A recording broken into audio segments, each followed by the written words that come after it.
Good morning అందరికీ. ఈరోజు నేను డయాబెటీస్ గురించి చెప్పబోతున్నాను.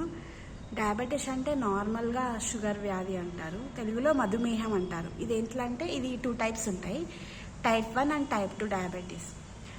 టైప్ 1 అంటే నార్మల్గా 20 years ఏజ్ బిఫోర్ వాళ్ళకి వస్తుంది. అదేంటంటే మన బాడీలో ఇన్సులిన్ అనేది ఎలా ప్రొడ్యూస్ అవుతుందంటే ఒక ప్యాంక్రియాస్ అని ఉంటుంది, దాంట్లో బీటా సెల్స్ అని ఉంటాయి.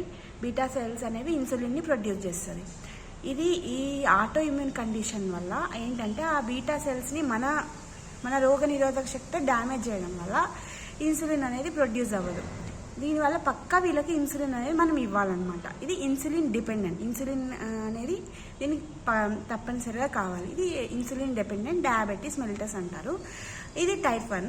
టైప్ 2 ఏంటంటే ఇది లైఫ్ స్టైల్ వల్ల, లేకపోతే అంటే ఎప్పుడు ఎక్కువగా సెడెంటరీగా ఉండడం వల్ల అలాంటి వాళ్ళకి వస్తుంది టైప్ 2. ఇది మోస్ట్ కామన్లీ 40 years అబో అట్లా 50 అలా రావచ్చు. టైప్ 2 డయాబెటీస్ మెలిటస్ ఎలా డిటెక్ట్ చేయాలంటే బ్లడ్ టెస్ట్లు ఉంటాయి. ఫస్ట్ ఏంటంటే మనం తినకుండా ఒక బ్లడ్ టెస్ట్ చేయించుకోవాలి. అంటే దాన్ని ఫాస్టింగ్ బ్లడ్ గ్లూకోజ్ అంటారు. తిన్న 2 hours ఒక టెస్ట్ ఉంటుంది, పోస్ట్ ప్రాండియల్ గ్లూకోజ్ లెవెల్స్. ఇంకొకటేమో HbA1c లెవెల్, అంటే గ్లైసేటెడ్ హిమోగ్లోబిన్ లెవెల్స్.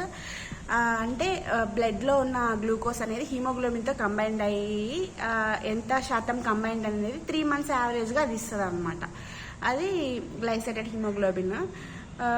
అది 3 monthsకి మనకి తెలిసిపోద్ది ఎంత ఉంది అనేది. ర్యాండమ్ గ్లూకోజ్ కూడా చేయించుకోవచ్చు, కానీ ర్యాండమ్ గ్లూకోజ్ వల్ల ఏంటంటే మనము అప్పుడే తిని ఉండొచ్చు, అట్లా అప్పుడే తినడం వల్ల ఎక్కువ స్పైక్స్ రావడం అట్లా ఉంటుంది అనమాట. ర్యాండమ్ గ్లూకోజ్ లెవెల్స్ నార్మల్గా మనకి ఒక 200 బిలో వస్తే కొంచెం నార్మలే అన్నట్టు.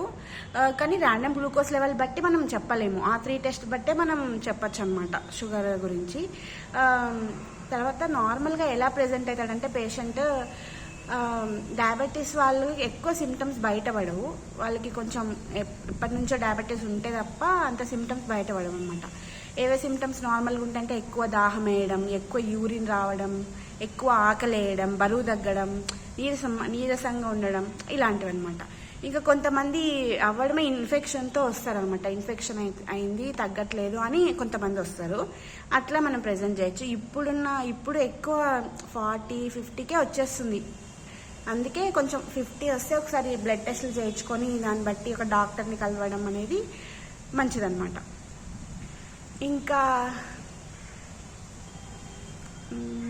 ఇట్లా కాంప్లికేషన్స్ ఏముంటాయంటే డయాబెటీస్, ఇప్పుడు ఎందుకు అదంతా డేంజర్, ఎందుకు షుగర్ అనేది అంత డేంజర్ అంటే, ఇప్పుడు షుగర్ అంటే ఏంటి, మన బ్లడ్ గ్లూకోజ్ అనేది బ్లడ్లో ఉన్న గ్లూకోజ్ అనేది బ్లడ్లో నుంచి సెల్స్కి వెళ్ళాలి. సెల్స్కి వెళ్తే అప్పుడు సెల్స్ ఉపయోగించుకొని అవి ఎనర్జీ అనేది ప్రొడ్యూస్ చేస్తాయి అనమాట. అది జరగట్లేదు ఇక్కడ షుగర్ ఉన్న వాళ్ళకి, బ్లడ్లోనే ఉండిపోతుంది గ్లూకోజ్.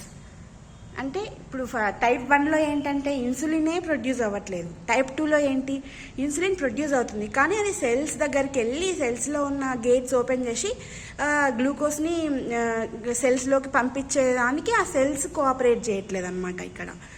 అది టైప్ 2 అనమాట. దానివల్ల ఏమవుతుంది, బ్లడ్ వెజెస్లోనే ఉండిపోతుంది అనమాట. టైప్ 2 డయాబెటీస్ మెలిటస్ కాంప్లికేషన్ ఏంటంటే, ఇప్పుడు బ్లడ్లోనే ఉండడం వల్ల, ఇప్పుడు అట్లే గ్లూకోజ్ బ్లడ్లోనే ఉండడం వల్ల గ్లూకోజ్ వేరియస్ ఆర్గన్స్కి వెళ్తుంది కదా నార్మల్గా. ఇప్పుడు కిడ్నీలోకి వెళ్ళింది అనుకో, కిడ్నీలో కూడా చిన్న చిన్న వెజల్స్ ఉంటాయి, గ్లోమరులస్లో బ్లడ్ వెజల్స్ ఉంటాయి. అవి ఫిల్టర్ చేసి గ్లూకోజ్ ఎక్కువ ఉంటుంది కదా, ఆస్మోలారిటీ ఎక్కువ ఉన్నప్పుడు దాన్ని ఎక్కువ ఫిల్టర్ చేసి అది డ్యామేజ్ అయిపోతాయి అన్నమాట. దానివల్ల డయాబెటిక్ నెఫ్రోపతి రావచ్చు. ఇంకా అది ఈ గ్లూకోజ్ అనేది నరాలను కూడా డ్యామేజ్ చేయడం వల్ల డయాబెటిక్ న్యూరోపతి రావచ్చు. ఇంకొకటి ఏంటంటే కళ్ళకులో ఉన్న చిన్న చిన్న బ్లడ్ వెజల్స్ డ్యామేజ్ అవ్వడం వల్ల డయాబెటిక్ రెటినోపతి వస్తుంది అనమాట. ఇంకేంటంటే ఇన్సులిన్ అనేది నార్మల్గా ఫ్యాట్ని బ్రేక్ చేస్తుంది. ఇన్సులిన్ తక్కువ అవ్వడం వల్ల ఫ్యాట్ అనేది అట్లే ఉండిపోతుంది అనమాట. ఫ్యాట్ అనేది అట్లే ఉండిపోవడం వల్ల బ్లడ్ వెజల్స్లో ఫ్యాట్ అంతా అయిపోయి అథెరోస్క్లెరోసిస్ అట్లా వచ్చి హార్ట్ అటాక్స్ కూడా రావచ్చు. హార్ట్ అటాక్స్ కూడా వచ్చే ఛాన్సెస్ ఉంటాయి. అది టైప్ 2 డయాబెటీస్ మెలిటస్ వాళ్ళకి. టైప్ 1 డయాబెటీస్ మెలిటస్ అంటే డయాబెటిక్ కీటోసిడోసిస్ అనేది రావచ్చు. డయాబెటిక్ కీటోసిడోసిస్ అంటే ఏంటంటే నార్మల్గా బ్లడ్ pH లెవెల్ అనేది నార్మల్గా మెయింటైన్ అవుతూ ఉంటుంది, పిహెచ్ అనేది తగ్గిపోతుంది అనమాట. ఇక్కడ ఏంటంటే బాడీ అనేది ఎనర్జీ ప్రొడ్యూస్ చేయాలి, ఇన్సులిన్ సెల్స్లోకి వెళ్ళి ఎనర్జీ ప్రొడ్యూస్ చేయట్లేదు కదా. అదేమవుతుందంటే ఇన్సులిన్ అప్పుడు ఫ్యాట్స్ని బ్రేక్ చేసుకుంటుంది బాడీ ఎనర్జీ కోసమని. ఫ్యాట్స్ని బ్రేక్ చేసుకోవడం వల్ల కీటోన్స్ అనేవి రిలీజ్ అవుతాయి. కీటోన్స్ అనేవి అసిడిక్ అనమాట. ఆ అసిడిటీ అనేది ఎక్కువ అయిపోతుంది. అసిడిటీ ఎక్కువ అయిపోవడం వల్ల ఎక్కువ లోపల కార్బన్ డైఆక్సైడ్ ఎక్కువ అయిపోతుంది కదా. దానివల్ల ఇట్లా బ్రీతింగ్ ఎక్కువ తీసుకుంటారు వాళ్ళు. బైకార్బోనేట్స్ లెవెల్స్ కూడా 18 మిల్లీ ఈక్వలెన్స్ పర్ లీటర్ కన్నా తక్కువ ఉంటాయి. అది అలా అవుతుంది అనమాట.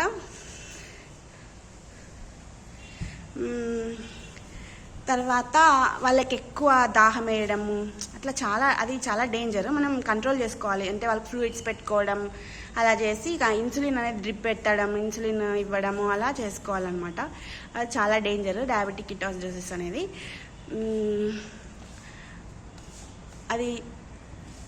అది మెడికల్ ఎమర్జెన్సీ డయాబెటిక్ కిటోసిస్. షుగర్ వ్యాధి అనేది అంటే ఈ సిమ్టమ్స్ డెవలప్ అవ్వడానికి అంటే చాలా ఇయర్స్ పడుతుంది. కీటోసిస్ అయితే ఎమర్జెన్సీగా రావచ్చు మనం ఇన్సులిన్ తీసుకోకుండా అట్లా నెగ్లెక్ట్ చేస్తే. మిగతా అవి టైప్ 2 డయాబెటీస్ మెల్టస్లో నెఫ్రోపతి, న్యూరోపతి అవి కొన్ని ఇయర్స్ పడుతుంది. కానీ కొంచెం ముందే చూసుకొని టెస్ట్ చేసుకొని స్క్రీనింగ్ చేసుకుంటే బెటర్.